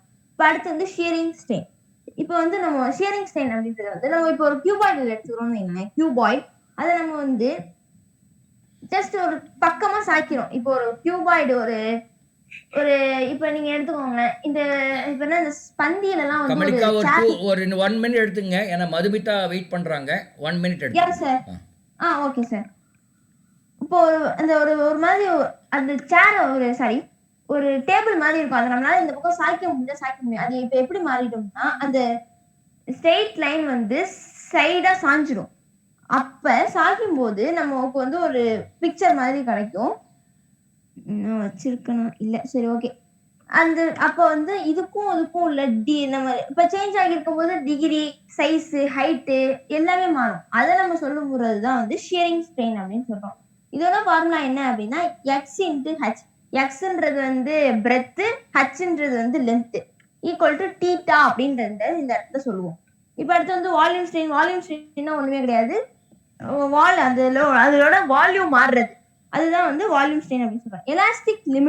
எலாஸ்டிக் லிமிட் அப்படின்றது வந்து அது இப்ப நம்ம ஒரு பொருளை வந்து ஒரு இடத்துல நம்ம ஒரு கட்டத்துக்கு மேல அதை இழுக்க முடியாது. அது ஒரு ஸ்டேட் ஆஃப் ஈக்குவலிபிரியம் அடைஞ்சதுக்கு அப்புறம் நம்மளால அதை இழுக்க முடியாது. அதைத்தான் வந்து நம்ம எலாஸ்டிக் லிமிட் அப்படின்றது இங்க சொல்றோம். சரி, நெக்ஸ்ட் வந்து ஹூக்ஸ் லா வந்து சாதாரணமா இருக்கும். the strain produced in the body directly proportional to ஸ்ட்ரெஸ்ஸுக்கு வந்து இப்ப ஸ்ட்ரெயின் வந்து டைரக்ட்லி ப்ரொபோஷனல் டு தி ஸ்ட்ரெஸ்ஸா இருக்கும். இதான் வந்து ஹூப்ஸ்லாம் சொல்றாங்க. அது வந்து இப்ப நம்ம ஹூப்ஸ்ல பொறுத்தவரை எப்படி இருக்கும்னா stress by strain equal to a constant அப்படின்னு எடுத்துப்போம். இந்த கான்ஸ்டன்ட்டை வந்து நம்ம பல விதமா எடுத்துக்கலாம். அதைத்தான் வந்து அதை வந்து நம்ம வந்து young modules, rigid modules, bulk modules அப்படின்னு சொல்லி எடுத்துக்கிறோம். யங் மாடியூல்ஸ் அப்படின்றது வந்து ஸ்டென்சில் ஸ்ட்ரெஸ்ஸையும் ஸ்டென்சில் ஸ்ட்ரெயினையும் நம்ம எடுத்துக்கிறோம். அது சேம் திங் ஸ்ட்ரெஸ் பை ஸ்ட்ரெயினை வந்து டென்சிலா எடுத்துக்கிறோம். Tensile stress by tensile strain எடுத்துக்கிறோம். அண்ட் வந்து பல்க் மாடியூல் வந்து வால்யூம்ஸ் இதை வச்சு நம்ம எடுத்துக்கிறோம். ஒரு நார்மல் ஸ்ட்ரெஸ்ஸையும் வந்து வால்யூம் ஸ்ட்ரெயினையும் வச்சு நம்ம இந்த இடத்துல பல்க் மாடியூல்ல எடுத்துக்கிறோம். இங்க வந்து நம்ம பல்க் மாடியூல கண்டுபிடிக்கணும் அப்படின்னா நம்ம வந்து நார்மல் ப்ரெஷரும் வால்யூம் ஸ்ட்ரெயினை வச்சு நம்ம பல்க் மாடியூல் என்னென்ன அப்படின்னு கண்டுபிடிச்சிடலாம். இதுல வந்து கம்ப்ரசிபிலிட்டி அப்படின்னு ஒன்று இருக்கு. கம்ப்ரசிபிலிட்டி அப்படின்றது ரெசிப்ரோக்கல் ஆஃப் பல்க் மாடியூல். அதாவது வால்யூம் ஸ்ட்ரெயின் மேலேயும் volume strain by normal pressure அப்படின்றத இங்க சொல்றோம். அண்ட் அடுத்து வந்து ரிஜிட் மாடியூல் அப்படின்றது வந்து ரேஷியோ ஷியரிங் ஸ்ட்ரெஸ்ன்னு சொன்னோம் தெரியுமா? முன்னே நம்ம வந்து ஷியரிங் ஸ்ட்ரெஸ் ஸ்ட்ரெயின் சொன்னோம் தெரியுமா? அதோட ரேஷியோ சொல்றது. அப்ப எப்படி இருக்கும்னா சேம் திங். இந்த ஃபர்ஸ்ட் நம்ம வந்து என்ன சொன்னோம், யங் மாடியூல்ல வந்து டென்சில் ஸ்ட்ரெஸ் எடுத்துக்கோம் நம்மள. இங்க ரிஜிட் மாடியூல்ல வந்து ஷியரிங் ஸ்ட்ரெஸ் எடுத்துக்கோம். ஸோ ஷியரிங் ஸ்ட்ரெஸ்ஸையும் ஸ்ட்ரெயினையும் எடுத்துக்கோம். So shearing stress by shearing strain அப்படின்றது இந்த இடத்துல நம்ம எடுத்துக்கோம். ஸோ இங்க வந்து elastic coefficient of some materials. இப்போ வந்து கான்ஸ்டன்ட், இந்த நான் சொன்னேன் இந்த மாடியூல்ஸ்னா கான்ஸ்டன்ட் வேல்யூஸ் உண்டு. அது என்னன்னா ஒரு மெட்டீரியல் பொறுத்த வரையும் இருக்கும். ஸ்டீல், அலுமினியம், காப்பர், அயன், கிளாஸுக்குலாம் ஒரு யங் மாடியூலுக்கும் ஒரு கான்ஸ்டன்ட் நம்பர் உண்டு. இப்போ ஸ்டீல் எடுத்துக்கணும்னு வைங்களேன், யங் மாடியூலுக்கு 220 இருக்கும். 20 nm-2. அடுத்து வந்து பல்க் மாடியூலுக்கு அதுவே வந்து 15.8. ஷியர் மாடியூலுக்கு 8.0. இது மாதிரி அலுமினியம், காப்பர், அயன், கிளாஸ்ன்றது மாதிரி இங்க கொடுத்துருக்காங்க. ஓகே, நான் தேங்க்யூ. ஓகே. இதுல உங்களுக்கு டவுட் இருக்கா? அது டவுட்டுக்கு ஒரு நிமிஷம் கழித்து வருவோம். தேங்க்யூ கமலிகா, ரொம்ப நல்லா எடுத்தீங்க. ஓரளவுக்கு நல்ல போர்ஷன்ஸே எடுத்திருக்கீங்க. Stress, strain. நான் எப்படி அண்டர்ஸ்டாண்ட் பண்ணிக்கிறேன்னா, கம்ப்ரஸ்டு ஸ்ட்ரெஸ்ஸை இந்த ரொம்ப கெட்டியாக அம்மா லட்டு பண்ணிட்டா போட்டு ஒரு அமுத்துனா தான் அப்புறம் அது உடையும், அப்புறம் தூளாக வரும், அப்படி சாப்பிட முடியும். அதை வந்து கம்ப்ரஸ் ஸ்ட்ரெஸ்ஸாக நினச்சிக்கிறேன். இல்லை இந்த பரோட்டாவை இழுக்கிறோம் இல்லை, எப்படி இழுத்தாதான் வருது, அதை வந்து டென்சைல் ஸ்ட்ரெஸ்ஸாக நான் வந்து இமேஜின் பண்ணிட்டேன். இந்த ரெண்டு இமேஜின் பண்ணிட்டீங்கன்னா அந்த கம்ப்ரசிவ் ஸ்ட்ரெஸ்ஸும் டென்சைல் ஸ்ட்ரெஸ்ஸும் மறக்காது உங்களுக்கு அப்படின்னு நான் நினைக்கிறேன். இப்போ நம்ம மீண்டும் அஃப்கோர்ஸ் இந்த கமலிகா சொன்னது சில விஷயங்கள் ரொம்ப பிடிச்சது. Nothing to do with science. 7 இருக்காமல் அந்த அது கேஸ் எல்லாம் டான்ஸ் ஆடிட்டு இருக்கு அப்படின்னாங்க. அது ரொம்ப அந்த 7 இருக்காமங்கிற அந்த வேர்டு ரொம்ப எனக்கு பிடிச்சி போச்சு. அப்புறம் நல்லா கேட்டுக்குங்க அப்படின்னு சொன்னாங்க. அது வந்து ஒரு ரொம்ப இன்ட்ரெஸ்டிங்காக இருந்தது. 10 சைட் மிஸ் சொல்லி கொடுத்தாங்க சார். இல்லை நான் அது தான் சொல்கிறேன். இது நத்திங் டு டூ வித் சயின்ஸ்ன்னு சொல்லிட்டேனே. இது வந்து உங்களுடைய அந்த டாக்கிங் ஸ்டைல் எனக்கு பிடிச்ச ஸ்டைலு. நம்ம குழந்தைகளுக்கு ரொம்ப இன்னும் கொஞ்சம் பரிச்சயமான ஸ்டைல் அப்படின்னு சொல்கிறேன். அதே மாதிரி பிசிக்ஸ் சொல்லுவாங்க சார். இது மாதிரி நம்ம ஒரு இடத்துல நம்ம அழுத்தி கொடுத்துட்டே இருக்கும்போது ஆமாம் நான் அந்த வேர்டு சொல்கிறேன். அந்த வேர்டு 7 நல்லா கேட்டுக்குங்க. டென்சைல் அப்படின்னு அவங்க சொல்லணும். டென்சில் ஒரு விட்டாங்க, அது பரவாயில்ல. அதே மாதிரி மாடுலஸ் அப்படின்னு சொல்லுவாங்க. மாடுலா அது நீங்கள் எப்படி ப்ரொனவுன்ஸ் பண்ணுறாங்க தெரில, ஆனால் எழுதும்போது மாடுலஸ்ன்னு எழுதுவாங்க. Okay, now we will go to Madhumika. Thank you sir. யா,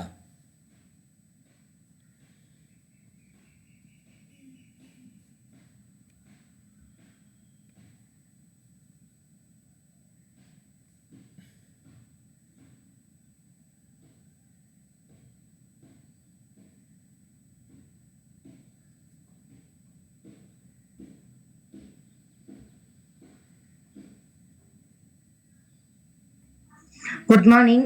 என் பேர் மதுமிதா. நான் 11th ஸ்டாண்டர்ட் படிக்கிறேன்.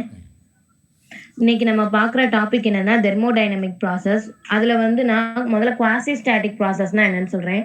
தெர்மோடைனமிக் ப்ராசஸ்னாலே நம்ம வந்து எப்பயுமே வந்து ஒரு ஹீட்டை தானே எடுத்துக்குவோம்.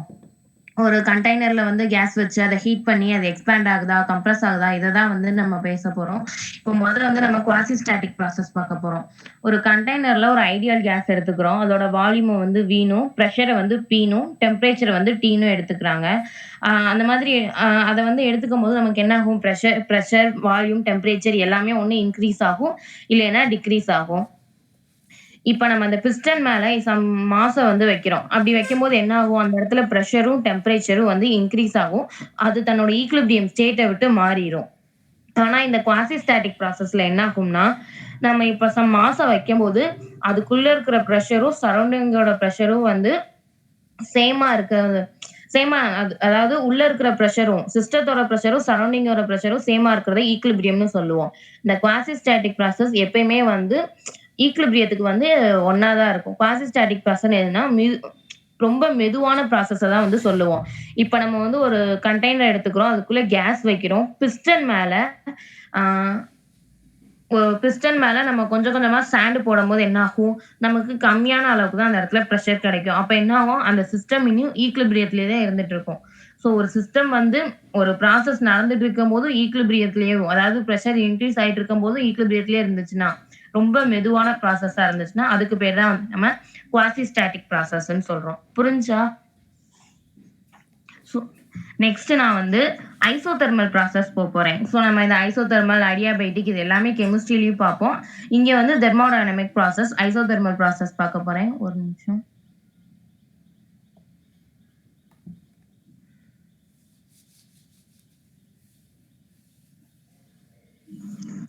ஸ்கிரீன் விசிபிளா இருக்கா? இருக்கு. ஸோ இதுல வந்து நம்ம isothermal expansion and isothermal compression. அதுக்கு முன்னாடி நான் ஐசோதெர்மல் ப்ராசஸ்னா என்னன்னு சொல்லிடுறேன். ஐசோதெர்மல் ப்ராசஸ்ல வந்து எப்பயுமே டெம்பரேச்சர் வந்து கான்ஸ்டன்டா இருக்கும். பிரஷர் அண்ட் வால்யூம் தான் வந்து நமக்கு எப்பயுமே இன்க்ரீஸ் ஆகிட்டே இருக்கும். இப்போ நம்ம வந்து ஒரு இதுல ஒரு கண்டெய்னர்ல ஒரு கேஸ் எடுத்துட்டோம்னா, அங்க இருக்கிற அந்த டெம்பரேச்சர் வந்து ரெண்டுத்துலயுமே வந்து அதாவது கான்ஸ்டன்டா தான் இருக்கும். அதுக்குள்ள இருக்க அந்த பிரஷர் அண்ட் டெம்பரேச்சர் மட்டும், பிரஷர் அண்ட் வால்யூம் மட்டும் தான் நமக்கு வந்து சேஞ்ச் ஆகும். ஸோ அந்த மாதிரி சேஞ்ச் ஆகுறது தான் இந்த காமிச்சிருக்காங்க பாருங்க. எக்ஸ்பான்ஷன் ஆகும்போது அந்த இடத்துல என்ன ஆகுது? அவங்க ஹீட் கொடுத்துட்டு தான் இருக்கிறாங்க. ஹீட் கொடுத்துட்டு இருக்கும் போது டெம்பரேச்சர் வந்து சேஞ்ச் ஆகல. அங்க இருக்கிற பிரஷரும் வால்யூமும் மட்டும்தான் நமக்கு வந்து சேஞ்ச் ஆகுது. ஸோ எக்ஸ்பான்ஷன் அப்ப என்ன ஆகும்னா பிரஷர் இன்க்ரீஸ் ஆகும், வால்யூமும் வந்து இன்க்ரீஸ் ஆகும். கம்ப்ரஷன் அப்ப ரெண்டுமே வந்து டிக்ரீஸ் ஆகும். இதுதான் வந்து isothermal expansion and compression. So அதுக்குரிய கிராஃப் காமிக்கிறேன். இப்ப நம்ம இந்த இடத்துல வந்து பிஐயும் பிஎஃப்பும் காமிச்சிருக்காங்க. முதல்ல நமக்கு என்ன ஆகுது? இந்த இடத்துல பிஐ பிரஷர் வந்து இனிஷியலா இவ்வளவு இருக்குது. அதை வந்து நம்ம ஹீட் பண்ணும்போது அந்த டெம்பரேச்சர் கான்ஸ்டன்டா இருக்கும்போது அது இவ்வளவு தூரம் வருதுன்னு காமிக்கிறாங்க. இதே வந்து இனிஷியல் ஸ்டேட்ல பிரஷர் வந்து இவ்வளவு இருக்கு, வால்யூம் வந்து அதிகமா இருக்குது. ஸோ அதே நம்ம ஃபைனல் ஸ்டேட் அதாவது நம்ம எக்ஸ்பான்ஷன் பண்ண பிறகு பிரஷர் அதிகமா இருக்கு, வால்யூம் வந்து கம்மியா இருக்கு. ஆனா என்ன ஆகுது? இந்த இடத்துல வந்து டெம்பரேச்சர் கான்ஸ்டன்டா தான் இருக்கும். இதுதான் ஐசோதெர்மல் எக்ஸ்பான்ஷன். இப்போ ஐசோதெர்மல் கம்ப்ரஷன் என்னன்னா, இங்க வந்து பிரஷர் வந்து அதிகமா இருக்கும், வால்யூம் வந்து கம்மியாயிடும். இப்ப இனிஷியல் ஸ்டேட்ல பார்த்தோம்னா நமக்கு வால்யூம் வந்து கம்மியா இருக்கு, பிரஷர் வந்து அதாவது வால்யூம் வந்து அதிகமா இருக்கு, பிரஷர் வந்து கம்மியா இருக்கு. இப்ப நம்ம அதை வந்து கம்ப்ரஷன் பண்ணும்போது வால்யூம் கம்மியாயிருது, பிரஷர் வந்து அதிகமாயிருது. இதுதான் வந்து ஐசோதெர்மல் கம்ப்ரஷன். எப்பயுமே ஐசோதெர்மல் ப்ராசஸ்னா வந்து டெம்பரேச்சர் வந்து கான்ஸ்டன்டா இருக்கும். அடுத்து நம்ம பார்க்க போறது என்னன்னா அடியாபைட்டிக் ப்ராசஸ். இந்த அடியாபைட்டிக் ப்ராசஸ்ல நமக்கு வந்து ஹீட் வந்து கான்ஸ்டன்டா இருக்கும்னு சொல்லியிருக்காங்க. நம்ம இந்த எல்லாத்தையுமே எதை ஒபே பண்ணி பார்ப்போம்னா ஐடியல் கேஸ் ஈக்குவேஷனை ஒபே பண்ணி தான். PV = nRTங்கிறது தான். இப்ப நம்ம இந்த அடியாபைட்டிக் ப்ராசஸ்னா என்னன்னா உள்ள அதாவது அந்த சிஸ்டத்துல இருக்கிற பிரஷர், வால்யூம், டெம்பரேச்சர் எல்லாமே சேஞ்ச் ஆகும். ஆனா ஹீட் மட்டும் சேஞ்ச் ஆகுது. எதனாலனா நம்ம முதல்ல பார்த்த ஐசோதெர்மல் ப்ராசஸ் அதுல எல்லாத்துலயுமே இன்சுலேஷன் வந்து இருக்காது. இதுல இன்சுலேஷன் வைக்கும் போது சிஸ்டத்துல இருக்க ஹீட் வந்து சரௌண்டிங்க்கு வந்து டிரான்ஸ்ஃபர் ஆகாது, சரௌண்டிங்ல இருக்க ஹீட்டும் வந்து சிஸ்டத்துக்கு டிரான்ஸ்ஃபர் ஆகாது. இப்ப அததான் அடியாபைட்டிக் கம்ப்ரஷன் காமிச்சிருக்காங்க. அப்ப அடியாபைட்டிக் கம்ப்ரஷன்ல ஒரு கண்டெய்னர் வச்சிருக்காங்க. அதை சுத்தி வந்து ஒரு இன்சுலேஷன், நம்ம இன்சுலேஷன் வந்து ஒரு வுட்டாவோ எதுவா வேணாலும் வச்சுக்கலாம். உள்ள வந்து அவங்க கம்ப்ரஷன் பண்ணும்போது பிரஷர் இன்க்ரீஸ் ஆகுது, டெம்பரேச்சர் இன்க்ரீஸ் ஆகுது, வால்யூம் வந்து டிக்ரீஸ் ஆகுது. ஆனா அந்த இடத்துல என்ன நடக்கும்னா ஹீட் வந்து டிரான்ஸ்ஃபர் ஆகாது, அதனால ஹீட் வந்து நமக்கு கான்ஸ்டன்டா இருக்கு. அதே இன்சுலேஷன்ல தான் நம்ம வந்து எக்ஸ்பான்ஷனையும் பண்றோம். அந்த எக்ஸ்பான்ஷன் பண்ணும்போது என்ன ஆகுது? பிரஷரும் டிக்ரீஸ் ஆகுது, டெம்பரேச்சரும் டிக்ரீஸ் ஆகுது, வால்யூம் வந்து இன்க்ரீஸ் ஆகுது. இங்கேயும் அந்த இன்சுலேஷன் இருக்கிறதுனால ஹீட் வந்து சிஸ்டத்துல இருந்து சரௌண்டிங்க்கோ, சரௌண்டிங்ல இருந்து சிஸ்டத்துக்கோ வந்து டிரான்ஸ்ஃபர் ஆகாது. இந்த அடியாபேட்டிக் ப்ராசஸ்க்கு என்ன ஒரு எக்ஸாம்பிள் சொல்லலாமா? இப்போ வண்டி டயர்லாம் வெடிக்குது பாத்தீங்களா? அப்ப என்ன ஆகும்? அதுல இருந்து வர காத்து மட்டும் தான் வெளியே வரும். சோ அதோட ஹீட் வந்து அப்படியே தானே இருக்கும். ஏன்னா அங்கேயும் ஒரு இன்சுலேஷன் இருக்கும். ஏன்னா வண்டி டயர்ல வந்து உள்ள வந்து ஒரு டியூப் இருக்கும். அதுக்கப்புறம் மேல வந்து டயர் இருக்கும்ல. சோ அதுதான் வந்து அடியாபேட்டிக் எக்ஸ்பான்ஷனுக்குரிய எக்ஸாம்பிள். அதுக்குரிய கிராஃப் காமிக்கிறேன். இப்ப அடியாபைட்டிக் வந்து என்ன ஆகுதுன்னா பிரஷர் வந்து இப்ப ஃபர்ஸ்ட் அடியாபைட்டிக் எக்ஸ்பான்ஷன் பார்க்க போறோம். இங்க என்ன ஆகுதுன்னா எக்ஸ்பான்ஷன் அப்ப பிரஷர் வந்து கம்மியா இருக்கு, வால்யூம் வந்து ஃபர்ஸ்ட் பிஐ வந்து இங்க இருக்குது. இங்க என்ன கான்ஸ்டன்ட்னு சொல்றோம், நம்ம வந்து ஹீட் கான்ஸ்டன்ட்னு சொல்லிட்டோம். பிஐ வந்து கீழே இருக்குது. அப்ப பிஐல இருந்து விஐ வரைக்கும் வருது. இப்ப வால்யூம் வந்து கம்மியா இருக்கு, பிரஷர் தான் வந்து உங்களுக்கு நமக்கு வந்து அதிகமா இருக்கும். அப்ப விஎஃப் எங்க இருக்கு, பிஎஃப் வந்து இது வரைக்கும் வருது. ஸோ அடியாபைட்டிக் ப்ராசஸ்னா ஹீட் வந்து கான்ஸ்டன்டா இருக்கும்.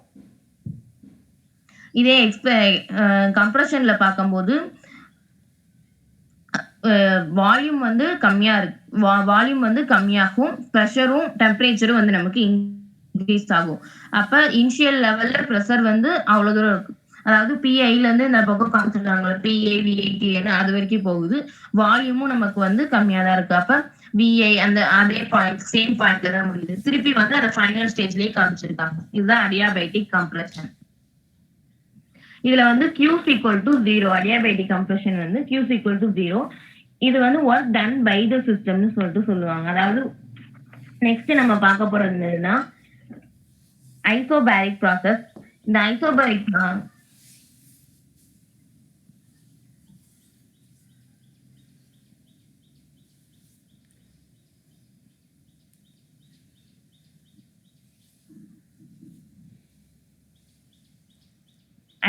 ப்ராசஸ்ல நமக்கு வந்து எப்பயுமே ப்ரெஷர் வந்து கான்ஸ்டன்டா இருக்கும். ப்ரெஷர் வந்து எப்படி கான்ஸ்டன்டா இருக்குன்னா நம்ம அதே மாதிரிதான் இப்போ வந்து ஒரு கண்டெய்னர் எடுத்துக்கிறோம். அதுலயே ப்ரெஷர் Pல இருக்கு, வால்யூம் வந்து Vல இருக்கு, டெம்பரேச்சர் வந்து Tல தான் இருக்கு. அப்படி இருக்கும்போது நமக்கு என்ன ஆகுதுன்னா இப்ப நம்ம வந்து ஒரு பிஸ்டன் வச்சிருக்கோம், ஒரு கண்டெய்னர் மேல ஒரு பிஸ்டன் வச்சிருக்கோம். இப்ப நம்ம கம்ப்ரஷன் பண்ணும்போது என்ன சொல்றோம், பிரஷர் வந்து இன்க்ரீஸ் ஆகுதுன்னு சொல்றோம். ஆனா இந்த இடத்துல வந்து கான்ஸ்டன்ட்னு சொல்லியிருக்காங்க. அதாவது என்னன்னா கம்ப்ரஷன் பண்ணும்போதும் எக்ஸ்பான்ஷன் பண்ணும்போதும் அது மேல வந்து ஒரு மாஸ் வச்சிடுறாங்க. அப்ப நமக்கு என்ன ஆகும், அந்த இடத்துல வந்து பிரஷர் கான்ஸ்டன்டா தானே இருக்கும். அதனாலதான் வந்து ஐசோபேரிக் ப்ராசஸ்ல வந்து பிரஷர் கான்ஸ்டன்டா இருக்கும்னு சொல்லியிருக்காங்க. இப்ப நம்ம இதுக்கு ஒரு எக்ஸாம்பிள் என்ன அப்படின்னா, இப்ப நம்ம சாப்பாடு செய்வோம் பாத்தீங்களா, பொங்கல்லாம் வைக்கும் போது அந்த பொங்கல் பொங்கும் பாத்தீங்களா, அப்ப என்ன ஆகுதுன்னா அந்த பொங்கல் அந்த உள்ள இருக்கிற பிரஷர் வந்து அட்மாஸ்பியரிக் பிரஷரோட வந்து கான்ஸ்டன்ட்டுக்கு வந்துரும்.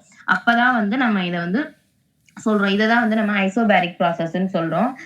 இந்த ப்ராசஸ்ல வந்து நம்ம இப்ப PV equal to nRTன்னு சொல்லிட்டு எடுத்துக்கிறோம்ல, ஐடியல் கேஸ் தான், ஐடியல் கேஸ் ஈக்குவேஷன். இதுல இருந்து நம்ம என்ன சொல்றோம்னா V வந்து டைரக்ட்லி ப்ரொபோர்ஷனல் டு Tன்னு சொல்றோம். இது என்ன லான்னு யாருக்காவது தெரியுமா? V directly proportional to temperature.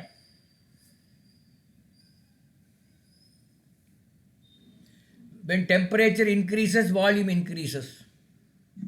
Temperature increase ஆகும்போது வால்யூமும் இன்க்ரீஸ் ஆகும், வால்யூம் டிக்ரீஸ் ஆகும்போது டெம்பரேச்சரும் டிக்ரீஸ் ஆகும்.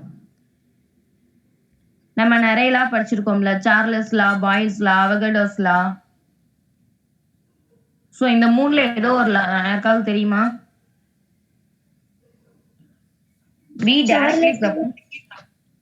கரெக்ட்.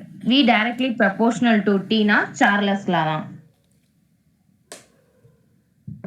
இதுதான் வந்து ஐசோபேரிக் ப்ராசஸ். ஐசோபேரிக் ப்ராசஸ்ல எப்பயுமே வந்து பிரஷர் வந்து கான்ஸ்டன்டா இருக்கும். நெக்ஸ்ட் நம்ம பார்க்க போறது வந்து ஐசோகோரிக் ப்ராசஸ். இங்க என்ன கான்ஸ்டன்ட்னா இங்க வந்து வால்யூம் கான்ஸ்டன்டா இருக்கும் இந்த ஐசோகோரிக் ப்ராசஸ்ல. இப்ப என்ன ஆகும்னா அதாவது இப்ப நம்ம அதே ஒரு கண்டெய்னர் எடுத்துக்கிறோம், அத ஒரு கண்டெய்னர்ல கேஸ் ஃபில் பண்ணி இங்கேயும் நம்ம கம்ப்ரஷன் அண்ட் எக்ஸ்பான்ஷன் ரெண்டு ஒர்க்குமே பண்றோம். ரெண்டு ஒர்க் பண்ணாலும் இங்க என்ன சொல்லியிருக்காங்கன்னா வால்யூம் கான்ஸ்டன்டா இருக்கும். ஏன்னா இது இங்க என்னென்ன சேஞ்ச் ஆகும்னா பிரஷர், டெம்பரேச்சர், அதுக்குள்ள இருக்க இன்டர்னல் எனர்ஜி தான் வந்து சேஞ்ச் ஆகுது, வால்யூம் வந்து சேஞ்ச் ஆகல. அததான் வந்து நம்ம ஐசோகோரிக் ப்ராசஸ் அப்படின்னு சொல்லிட்டு சொல்றோம். இப்ப நம்ம வந்து ஒரு சாப்பாடு சமைக்கும் போது ஒரு மூடின தட்டு, அதாவது இப்ப நம்ம ஒரு தண்ணியே காய்ச்சுறோம், பாயில் பண்றோம்னா அதை வந்து ஒரு மூடியால மூடி இருப்போம் பாத்தீங்களா, அப்ப அதுல இருந்து அந்த தண்ணி வந்து அதே லெவல்ல தானே இருக்கும். வேப்பராய் போனாலும் திருப்பி தண்ணி வந்து நம்ம பார்த்தோம்னா வால்யூம் நமக்கு சேம் அமௌண்ட்ல தான் இருக்கும். சோ இததான் வந்து ஐசோகோரிக் ப்ராசஸ்க்கு எக்ஸாம்பிளா சொல்றாங்க. Thank you. Okay Madhumita, thank you so much. நல்லா எடுத்தீங்க. இப்போ நான் 2 விஷயம் எனக்கு புரிஞ்சதை சொல்கிறேன். மாதிரி குழந்தைகளும் அது அவங்க அப்படி தான் புரிஞ்சுருப்பாங்கன்னு நினைக்கிறேன். அவங்க கமலிக்கா எடுக்கும்போது அவங்க சாலிட் பற்றி எடுத்தாங்க. அதில் stress, strain, compressive stress, tensile, shearing, volume எல்லாம் எடுத்தாங்க. இவங்க மதுமிதா எடுக்கும்போது கேஸ் பற்றி எடுத்தாங்க. இவங்க இதில் வந்து PV equal to constant pressure, volume, டெம்பரேச்சர்னு இவங்க வேறு மாதிரி எடுத்தாங்க. இது ரெண்டு different matters, state of matter பற்றி எடுத்தாங்க. அதில் வந்து ஐசோ அப்படின்னா ஈக்குவல்னு அர்த்தம், ஐசோ பார் அப்படின்னா ஈக்குவல் ப்ரெஷர், ஐசோ தெர்மல்னா ஈக்குவல் டெம்பரேச்சர். அந்த மாதிரி நீங்கள் ஒரு ஐசோங்கன்னா ஈக்குவல் அப்படிங்கிறது ஒன்று எனக்கு புரிஞ்சுது. மற்றதெல்லாம் அந்த ஐடியாபேட்டிக் அது இதெல்லாம் உங்களுக்கு புரிஞ்சிருக்கும்னு நினைக்கிறேன். எனக்கு அதுக்கெல்லாம் தலைக்கு மேலே போயிடுச்சு. எனக்கு அதை பற்றி அவ்வளோ ஒரு இப்போ ஞாபகமெல்லாம் ஒன்றும் இல்லை. But I think overall it is good. இந்த மாதிரி கிளாஸ் எடுக்கிறனால என்ன நன்மை அப்படின்னு சில குழந்தைகளுக்கு ஒன்று வந்து நிறைய நன்மை அந்த எடுத்தவங்களுக்கு இருக்கும், அவங்களுக்கு இது வந்து ரீகால் பண்ண மாதிரி இருக்கும். 2வது வந்து நமக்கு தான் புரியல அப்படின்னு சொல்லிட்டு சில குழந்தைங்க இருப்பாங்க. ஓஹோ, அந்த கமலிக்காவுக்கும் புரியாமல் தான் இப்படி கொஞ்சம் கொஞ்சமாக சில ஏரியாலாம் புரியலையாட்டிருக்கு, இல்லை மதுமிதாவுக்கும் இது புரியலையாட்டிருக்குங்கிற ஒரு we are sailing in the same போட்டுன்னு இருக்கும். அப்போ எல்லாரும் சேர்ந்து அது எப்படி புரிஞ்சுக்கிறது அப்படிங்கிற ஒரு எண்ணத்துக்கு நம்ம கொண்டு வரலாம். நாளைக்கு உங்கள் எந்த ஏரியா புரியல அப்படிங்கிறத போய் டீச்சர்கிட்ட நம்ம கேட்குறதுக்கு ஒரு வாய்ப்பாக இருக்கும். நமக்கு எங்கே நம்ம பிரச்சனைன்னு இருக்கோ அப்போ தானே பிரச்சனை இருக்குதுன்னு நம்ம தெரிஞ்சால் தானே அதுக்கு சொல்யூஷன் கண்டுபிடிப்போம். This is exactly what you should do in any of the competitive exam. You should know where you are weak or where you have confusion and go and clarify it on the same day. Same day clarify பண்ணிட்டீங்கன்னா that would be wonderful. அப்போ தான் உங்களுக்கு அது வந்து சீக்கிரமாக அது கரெக்டாக தெரிஞ்சுக்குவீங்க, மறக்கவும் மறக்காது என்பதை சொல்லி இந்த கிளாஸை முடிச்சுக்கிறேன். இப்போ ஏதாவது டவுட்ஸ் இருந்தால் நீங்கள் அந்த 2 குழந்தைகிட்ட நீங்கள் கேட்கலாம். If you have any doubts or if you want to make any point, I think you can make a point. Another 2-3 minutes are there. You can make a point. I think Pooja has got a point. Pooja, you want to make a point? You want to say something about any of these 2 topics? No, sir. So Okay. good, sir. Okay. Sir, understanding. Okay, ஓவராலாக கமலிக்காவும் மதுமிதாவுக்கும் நான் சொல்ல வேண்டிய ஒரு விஷயம், இன்னும் கொஞ்சம் ஸ்லோவாக எடுக்கலாம். ரொம்ப ஃபாஸ்ட்டாக எடுக்கிறீங்க. நிறைய எடுக்கணுங்கிற அவசியம் இல்லை. இப்போ நீங்கள் எடுத்ததில் பாதி எடுத்துருக்கலாம். நெக்ஸ்ட் டைம் அதெல்லாம் நம்ம ட்ரை பண்ணலாம். இவ்வளோ எடுக்க வேண்டாம், கொஞ்சமாக எடுத்தாலும் அது கொஞ்சம் இன்னும் கொஞ்சம் விழாவாரியாக எடுத்தப்போ அவங்க சொன்னாங்கல்ல 7 நிறு அது இதுன்னு அது மாதிரிலாம் வேர்டெல்லாம் போட்டு கொஞ்சம் எடுத்திங்கன்னா அது அப்படியே மனசில் நிற்கும். எனக்கு நீ மறக்கவே மறக்காது இந்த வேர்டு மறக்காதனால அப்புறம் அதே மாதிரி டென்சைலு, கம்ப்ரஸிவ் இதெல்லாம் மறக்காது. ஏன்னா இப்படி தான் அந்த ஞாபகமே இப்படி தான் இருக்கும். அடுத்தது செல்வா, யூ ஹேவ் சம் ஏதோ கேள்வி இருக்குமா? யாரோ இல்லை, செல்வாவில் யாரோ ஒருத்தர் இப்போ ஓப்பன் பண்ணாங்களே அவங்களோட இது. If you have any doubts you can ask them. எல்லாருமே நம்ம சேர்ந்து நம்ம டிஸ்கஸ் பண்ணலாம், அவ்வளோதான். ஸ்ரீங்களா? Sri, you have any doubt? No, sir. Okay. Anyway, if you have any doubt, you can always post the question in the WhatsApp group and we all jointly we will try to find the answer. Not only Kamalika and Madhumita, everybody jointly. நம்ம யாருக்குமே தெரியலன்னா நம்ம ஆசிரியர் இருக்கவே இருக்காரு, அவர்கிட்டையும் நம்ம போயிடும். Okay, thank you so much for giving these 2 wonderful presentations. I request all of you to make some presentation in some time or other. அதுக்கு என்ன ஏரியா உங்களுக்கு ரொம்ப பிடிக்குமோ அதை ப்ரிப்பேர் பண்ணி வச்சுங்க. கொஞ்சம் மெதுவாக, கொஞ்சம் அந்த சக குழந்தைகளுக்கு புரியணும் அப்படிங்கிற எண்ணத்தில் நீங்கள் கொஞ்சம் சில முக்கியமான பாயிண்ட்டை ரிப்பீட் பண்ண கூட செய்யலாம். Nothing wrong in it. அது பண்ணிங்கன்னா it will be communication will be very effective. அது போக போக சரியாயிடுங்க. குழந்தைங்க தானே நீங்கள், போக போக அதெல்லாம் சரியாக வந்துடும். Okay, all the best. Close பண்ணிடலாமா? Thank you, sir. Okay. Thank you, sir. Thank you, sir. Thank you, sir.